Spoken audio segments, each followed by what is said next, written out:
कर्मचाऱ्याच्या म्हणजे विषय जाऊ द्या ना, कोर्टात होत्या ना ते कर्मचारी की आम्हाला एवढं पगार झाल्याने जर कोर्टानं म्हटलं द्या तर देऊन टाकू ना, काय प्रॉब्लेम आहे. कोर्टाच्या विरोधात जाणार आहे का तुम्ही? कसं काय आहे, उपोषण जाऊ द्यात ना, पण त्याला कोर्टात जाऊ द्यायचं नाही एक म्हणून वैयक्तिक काळजी म्हणून मी इथं आलो घ्यायचा होतो आता सध्याच्या स्थितीमध्ये.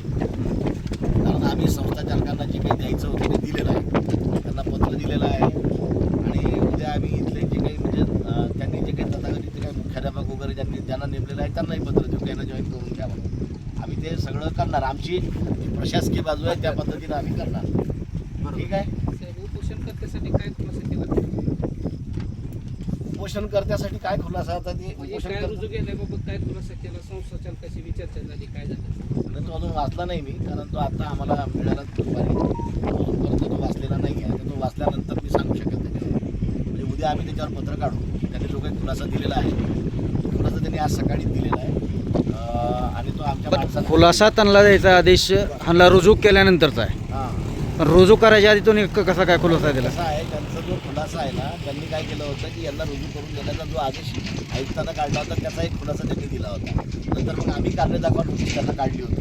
यांना रुजू का करून घेत नाही तुम्ही, आणि यांना रुजू करून घ्या, तात्काळ कारवाई करा असंही आहे. कार्य दाखवा नोटीस प्लस यांना रुजू करून घेण्याबद्दलचं आम्ही पत्र त्यांना दिलेलं होतं. त्याचा त्यांनी परत खुलासा दिलेला आहे. आता तो खुलासा जो आहे तर तो आज आमच्या प्रतिनिधीकडे त्यांनी दिलेला आहे. तो उद्या आम्ही त्याच्यावर म्हणजे नीट वाचन करून नंतर त्याच्या अनुषंगानं जे काही आहे म्हणजे कायद्याच्या अनुषंगानं आपण त्याच्यात कारवाई करून दिली म्हणजे माझी तरी विनंती राहील की बाबा म्हणजे वैयक्तिक त्रास करून घेऊ नये. थोडंसं म्हणजे या बाबतीमध्ये कसं आहे म्हणजे त्यांना शुगरही आहे, काही गोष्टी आहेत. असं आहे की जहान आहे तो जहान आहे. आपल्याला भांडता येईल, लढता येईल आपल्याला. जर म्हणजे आम्ही आहोत, सोबतच आहोत असं नाही आहे. आम्ही प्रत्येक पावलावरही सोबत राहिलेलो आहे, नाही असं नाही आहे. प्रत्येक वेळेस काही काही गोष्टीच्या याच्यामध्ये जिथं कुठं म्हणजे प्रशासनाच्या ज्या काही भूमिका घ्यायच्या असतात, कठोर भूमिका वगैरे त्या आम्ही घेतलेल्या आहे आणि इथून पुढे घेऊ आम्ही. म्हणजे जिथं आम्हाला कठोर भूमिका घेता येते तिथं आम्ही त्या पद्धतीनं कठोर भूमिका घेऊ आणि कायदेशीर कारवाई जी काही आहे ती म्हणजे जी काही संबंधित आहेत त्यांच्यावर आपण करू. काही त्याच्यात हे नाही आहे, वाद नाही आहे. तेव्हा म्हणजे माझी विनंती आहे, म्हणजे आताही मी जाता जाता विनंती करतोय की उपोषण जर सोडलं तर बरं राहील. वैयक्तिक पातळीवर सांगतोय मी. म्हणजे थोडंसं काय म्हणतात त्याला, थोडंसं शासन प्रशासन संस्था ही सगळी भांडणं ह्या सगळ्या गोष्टी जरा बाजूला ठेवून आपण आपल्या तब्येतीच्या अनुषंगानं हेल्थच्या अनुषंगानं जान आहे तो जहान आहे असं मी पुन्हा म्हणेन. आपल्याला लढायचं आहे दीर्घकालीन. त्याचं कसं असते कधी कधी काही काही गोष्टी आहेत की त्याला वेळ लागतो जरासा. तेवढा म्हणजे पुन्हा एकदा माझी हात जोडून विनंती आहे. हात जोडायचं नाही साहेब, म्हणजे तुम्ही चूक नाही म्हणजे हात जोडून म्हणजे पुन्हा एकदा विनंती करतोय. हात जोडण्यापेक्षा साहेब तुम्ही कायद्याचे अधिकारी. नाही कायदेशीर कारवाई मी करणार. ऐका एक मिनिट, मला काय असं म्हणायचं आहे, नाही कायदेशीर कारवाई मी करणारच. ऐका आणि आणि काय करायची ती मग 100% तुम्ही जर असं लिखी दिलं की बाबा आता या ठिकाणी महत्वाचं उपोषण कशासाठी चाललंय की ह्यांना बसा तुम्ही, यांना कार्यमुक्त केलं संस्थेनं बेकायदेशीर. आता तुम्ही या ठिकाणचे जिल्ह्याचे प्रकल्प अधिकारी आदिवासीचे या नात्यानं एक शासकीय कर्मचारी आहेत, हे प्रकल्प म्हणजे आदिवासी बरोबर आहे, त्यांना तुम्ही रुजू करून तुमच्या अधिकारात घेऊ शकत नाही का? माझा हा प्रश्न आहे. अधिकार नाही का? हा, आम्हाला आमच्याकडे रुजू नाही करून घेता येत, त्यांना नाही रुजू करून घेता येत तसं. नाही तसं नाही सर, की तुम्ही संस्थेला ऐकत नाही ही मुजरापणा केली. आज महिना होत आला साहेब, 2 दिवसात महिना होतो. 18 तारखेला ते 17ला, आज 15, 16 आणि 17 2 दिवसात होत आहे. म्हणजेच ह्याचा अर्थ त्यांना आज शाळा सुरू नव्हती म्हणून काय वाटलं नाही, पण आज पहिला दिवस आहे तर कसं तर वाटतंय. तर 8 दिवस मुदत दिली असताना महिना घातले. ह्याचा त्यांचा उद्दिष्ट काय आहे की कालहरण करून कर्मचाऱ्यांना मीटिंग करायचा त्रास होऊ द्या. आणि हे बघा मला काय झालं तर तात्पुरती त्यांचं हे होईल, तुम्ही जसं म्हणलं जान आहे तो जान आहे, तर ते बरं झालं मेलं अशी त्यांची भावना आहे. मग बरं मला काय झालं तर माझी माणसं सोडतील का? ती गोष्ट कशी आहे की आपण का आमचं म्हणणं, मग आता आमचं म्हणणं आता साहेब, जसं संस्थापकानं जूनला म्हणजे मेला माझे भोसले सर रिटायर झाला 1 जूनपासून नेमणूक करायला पाहिजे होती, केली विद्यार्थ्यांच्या प्रवेश वगैरे वेगवेगळ्या गोष्टीसाठी गुणदान पत्रिका देणं वगैरे या सगळ्यासाठी प्रॉब्लेम आला म्हणून विनंती आम्ही केलं, तुम्ही आम्हाला ते अधिकार दिला. तसं त्याच्यानुसार वेतनाचं पण दिला, सगळं सुरळीत पार पाडलं. आता शासन म्हणून संस्थेच्या ह्या मुजोरपणाला जर दाद देत नसेल, आयुक्तांच्या पत्राला सुद्धा शासन म्हणून तुम्ही खंबीर भूमिका घेऊन की त्या संस्थेला पत्र देऊन आणि आता चार्ज कोणाकडे मॅडमकडे दिला आहे. म्हणजे काही म्हणाले तसं वाटेल त्या प्राथमिकचा चार्ज माध्यमिकला देता येतो, पण माध्यमिकचा देता येत नसताना हे सगळं माहीत आहे, सगळं काय अंदाजून सगळं कारभार. मग मला काय म्हणायचं आहे, ते चालतंय ना, तर आता ज्यांच्याकडे चार्ज आहे त्यांना थोरे सर यांना रुजू करून घेण्यासंदर्भात पत्र दिलं. संस्था जरी नाही दिलं, दिलेला तरी चार्ज बेकायदेशीर आहे. अर्धा मिनिट, संस्थेपेक्षा शासन महत्वाचं आहे. अगदी. तर ते संस्था देऊ द्या न देऊ द्या, तुमचा आदेश कोणाकडे आहे आता चार्ज त्या मॅडमकडे आहे, तर मॅडमला आदेशित केलं की त्या रुजू करून घेण्यास बाध्य होते. की न केलास तर त्यांच्यावर कारवाई म्हणल्यावर संस्था एक मजूर आहे, कर्मचारी थोडीच मजूर असतात, बिचारे त्यांना त्याच्यावरचं पोट चालतं. त्या म्हणणार आम्ही रुजू करून घेता इकडं आड इकडं आड, त्या निघून जातील 2 दिवस 3 दिवस संस्थेच्या दबावापोटी. किती दिवस जातील? त्यांनी पण गेले आणि इथं पण कोण नाही, मग कोण चालवणार? आता हे होते हा, सगळं गावडे आहे. मी ते गावडे साहेबांना तेच बोलत होतो. हां. बरोबर मला करायचं होतं. आता इथं जर कोणी संस्थेचं नसतं तर ते होऊन गेलं असतं. काही गोष्टी आहेत आता. म्हणून साहेब हात जोडून तुम्हाला विनंती आहे, तुम्ही ज्येष्ठ संस्था आहात. चालकापैकी कोणी नसतं तर मी आता ते करून घेतलं असतं, आताच करून घेतलं असतं, हातानच लिहून दिलं साहेब माझी सुद्धा तुम्हाला एक अजून विनंती पण आहे, आहे. साहेब. मी माझी ओळख करून देतो. मी दीपक खानदारे, महाराष्ट्र राज्य शिक्षक परिषदेचा जिल्हा उपाध्यक्ष आहे. आणि 1999 साली जे उपोषण झालं होतं त्या उपोषणाचं नेतृत्व करणारा माणूस मी आहे. आणि ही जी आदिवासीची संहिता जी निर्माण झाली त्यावेळेस तुमचे आदिवासीचे आयुक्त देशमुख साहेब होते आणि युतीचं सरकार होतं महाराष्ट्रात. त्यावेळेस त्याच्या अगोदर अशाच पद्धतीनं महाराष्ट्रामध्ये आदिवासीमध्ये समाज कल्याणमध्ये काम करणाऱ्या कर्मचाऱ्यांवर मुख्याध्यापकांवर अन्याय होत होते. आणि त्यासाठी इथं वैरागमध्ये पहिलं आंदोलन झालं महाराष्ट्रात. आणि कायदा संहिता तयार करण्यासाठी देशमुख साहेबांनी, समाज कल्याण विभागाने आणि आदिवासी विभागाने समिती गठीत केली. आणि म्हणून महाराष्ट्रामध्ये समाज कल्याणची संहिता निर्माण झाली, आदिवासीची संहिता निर्माण झाली. तर मला तुम्हाला एकच म्हणायचं आहे, मी त्यावेळेस पण त्या उपोषणाला प्रकल्प अधिकारी सर्वांत पहिल्यांदा भेटायला आले होते. त्याच्यानंतर प्रकल्प अधिकाऱ्यांनी तो प्रश्न व्यवस्थित न हाताळल्यामुळं आयुक्त आले आणि आयुक्तापुढं ते उपोषण मिटलं. ते कशा पद्धतीने मिटलं होतं, त्यांनी काय लेखी दिलं होतं तेही आज मी सांगू शकतो तुम्हाला. परंतु मला एवढ्या डीपमध्ये जायचं नाही. माझं एकच म्हणणं आहे, तुम्ही सुद्धा एक शासकीय नोकर आहात, आम्ही सुद्धा एक शासकीय नोकर आहोत.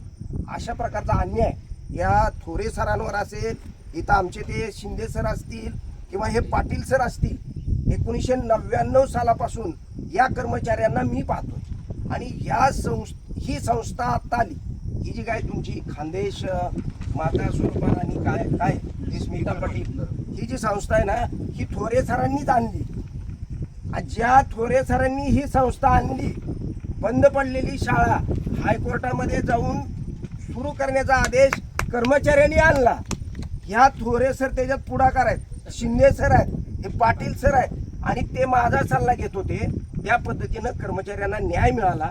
आणि संस्था मी थोरे सर मला बोलले की व खानदेशमधले अशी संस्था आहे, असे पाटील म्हणून आहेत.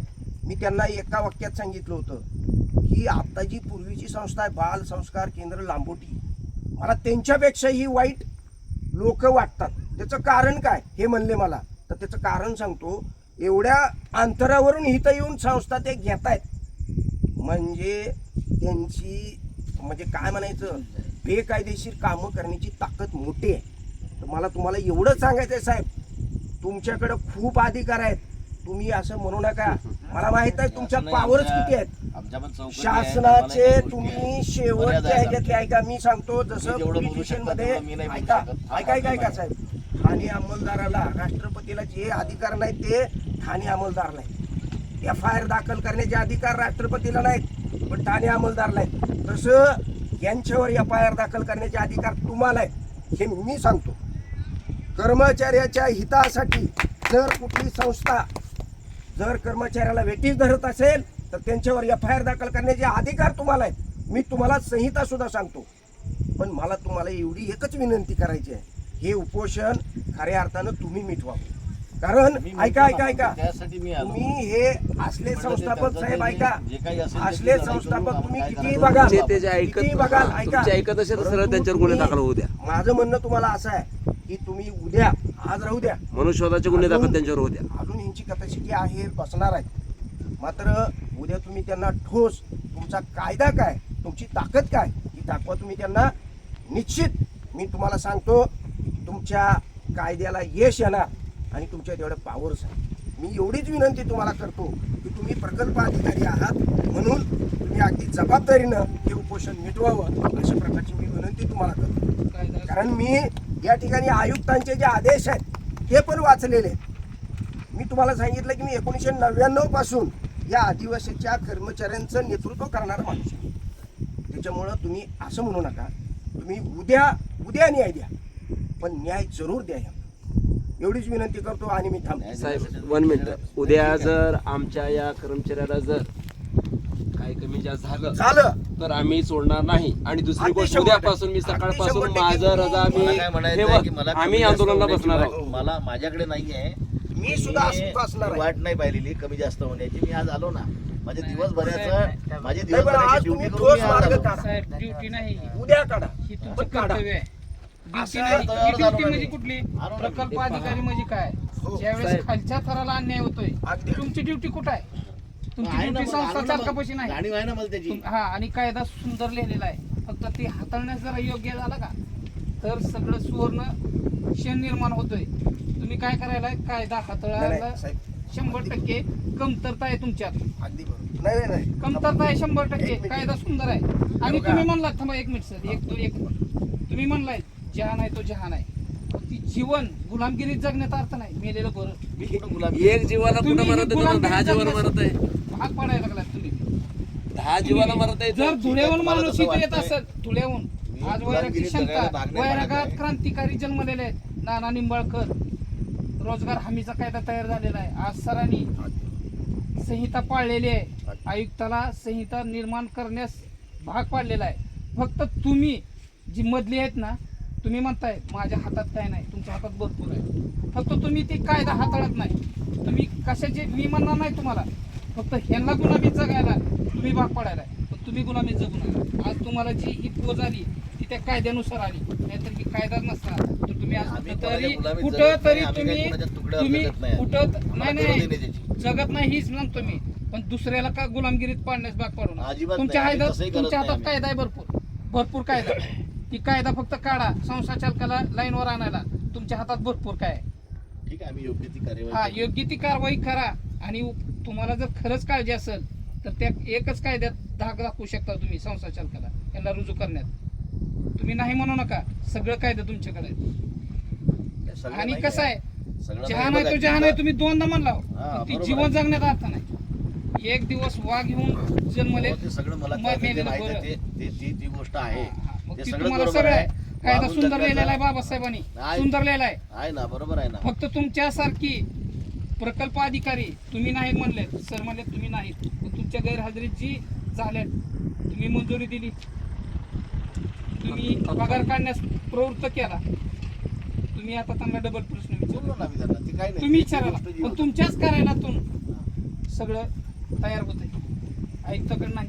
पण आयुक्ताचा आदेश तुम्हाला पाळायचं काम आहे. तुम्ही जर खरंच काय त्याला मानत असेल, पाळतो ना आम्ही, पाळलं नाही आम्ही आदेश मग ह्याला रुजू घेण्यात आम्ही आयुक्ताचा आयुक्ताला याची आदेश रुजू पाळले. घेण्यात आयुक्तांनी दिलेला आहे तुम्हाला, रुजू करण्यात यावे मग दिलं त्यांना म्हणून. मग आम्ही. का झालं नाही एवढा प्रश्न हे विचारला. बघा, आम्हाला निर्देश होते, त्यांची पोच घेण्यात यावी, आम्ही पोच घेतली पहिल्यांदा. कुठं? नंतर दुसरा जो आदेश आला त्याच्यामध्ये त्यांनी सांगितलं नाही त्याच्यामध्ये त्यांनी सांगितलं की संस्थेला रुजू करून घेण्याबाबत हे देण्यात यावं. त्या पद्धतीने आम्ही पत्र दिलं. नाही तुम्ही एक म्हणू शकता हो. आता रुजू घ्या. मी तुम्हाला मगाशीच एक साधारण वाक्यात बोललो, आधी घरात घ्या, नंतर काय करायचं तुम्ही ठरवा. ते बोललो की मी त्यांना. आता कळलं कशाचा उपोषण कशा काय घरात घेणे. आता मी त्यांना आधीच बोललो की मी बोलूनच आलो तिकडे. मी एवढं म्हटलं काम ते करा. अहो, नंतर तुम्हाला करा, जसं जर काळजी असेल मी बोललो तर यांना त्यांना. घरात घ्या. उपोषण तुम्ही सुटेल. बोलण्यापेक्षा साहेब त्यांना असं करा, एक पत्र कृती लिहा. करा. जर तुम्ही या आयुक्ताच्या पत्रान्वये जर तुम्ही त्यांना रुजू नाही करून घेतलं आणि जर या कर्मचाऱ्यांच्या जीविताला जर काही धोकाचा वगैरे झाला तर संस्था म्हणून. तुमच्यावर गुन्हे दाखल केले जातील असं मी FIR उद्या पोलीस स्टेशनला दाखल करेन. आणि असं का दिलं नाही तुम्ही पत्र? आम्ही दाखला दिला नाही तुम्ही असं पत्र द्या आणि ते पत्र देण्याचा अधिकार तुम्हाला आहे. आम्ही कोणाची मागलं नव्हतं. तर आता अशी परिस्थिती आहे सर. आता उद्या आता माझं स्टॅमिना पण फार नाही. सर एक 2 मिनिट जरा तुम्ही रिलॅक्स राहा. हा, तुम्ही म्हणा. तुम्ही व्यवस्थित आहे तर सगळं व्यवस्थित आहे. यांचं काय झालं आणि तर तुम्हाला मला तेच म्हणतोय मी काही इथं काही गुलामी नाही आहे कोणाची. नाही धुळामीचा विषय नाही. गुलामी नाही, काय साहेब. करा? फक्त त्या संहितेनुसार तुम्ही कारवाई करा. त्या करू की आम्ही कारवाई करू की आम्ही कारवाई करू. आमचं म्हणणं एवढंच आहे की आमचा माणूसही अत्यवस्थेने झाला पाहिजे. काही विनाकारण काही नाही झालं पाहिजे एवढंच. ते करू की कारवाई करू जे काही करायची ती. जे नियमाप्रमाणे जे मला करता येते ते मी करीनच. आणि तुम्ही नाही केलं तरी आम्हाला तर करणं भाग आहे. ठीक आहे. तुम्ही नाही केलं तर जबाबदार कोणाला धरायचं काय नाही करायचं जे मला करता येते मी नियमानुसार म्हटलं. मी नियमानुसार जे काही आहे ते मी करीन. नियमानुसार मला जे करता येते नियमानुसार तुम्ही एक जरी वाक्य केलं तरी सगळं सरळ होतं. लय वाक्य नाही, नियमानुसार एकच वाक्य जो करते ते केलंच आहे ना आम्ही. त्याचं पत्र दिलं आहे त्यांना आणि पत्र नाहीतर- दिलंय. पत्र दिलं अंमलबजावणी- त्याच्यात ते लिहिलं आम्ही. त्याच्यात ते लिहिलं आम्ही. अंमलबजावणी नाही केल्यास तुमच्यावर परिणामास- कायदेशीर कठोर या कारवाई सगळ्या करण्यात परिणामात यावी. जबाबदार आपण असणार हे पण लिहिलेलं आहे. असं नाहीये होणाऱ्या परिणामात जबाबदारी आपली असेल हा, हा. असंही लिहिलं आहे. तसं एक तिथं बी लेखी द्या की आम्ही असं त्यांना दिलंय असं आम्हाला काही नाही, नाही, अगदी मग बरोबर. तुम्ही तसं जर नाही, दिलं तुम्ही जर लेखी दिलं तर उपोषण उद्या की बाबा मी या पत्राने एवढ्याच कारवाई करू शकतो एवढ्या कारवाई करू शकत नाही. सर काय म्हणते संस्कार या केंद्र लेखी होतं तेव्हा मी उपोषण म्हणत सोडायला होतो. लावतो मी पण तुमचं. जसं हे खानदेश आले तसं आम्हाला बाकीचं आमच्या संदर्भात राहिलेलं पत्र आम्हाला सर, मिळालं एक नाही. दोन बघा, एवढेच माझे अधिकार आहेत. सर, हे खानदार तुम्ही सर, काही मागण्या केल्या खानदार सर. त्याच्यापैकी एवढ्याच माझ्या मी मान्य करू हीच शकतो. पॉइंट फक्त दुसऱ्या तुम्ही मी लिहून मान्य द्या. करू शकत नाही. मी प्रकल्प अधिकारी या नात्याने मी तुम्हाला या ठिकाणी उपोषणस्थळी हे लेखी दिलं. वेळ तारीख टाका, ते पत्र आम्हाला द्या, आम्ही ते वाचू आणि अगदी ते कायद्यात बसणार असेल तर आम्ही 100% या ठिकाणी आमचे थोरे सर आमचे कर्मचारी उपोषण सोडतो.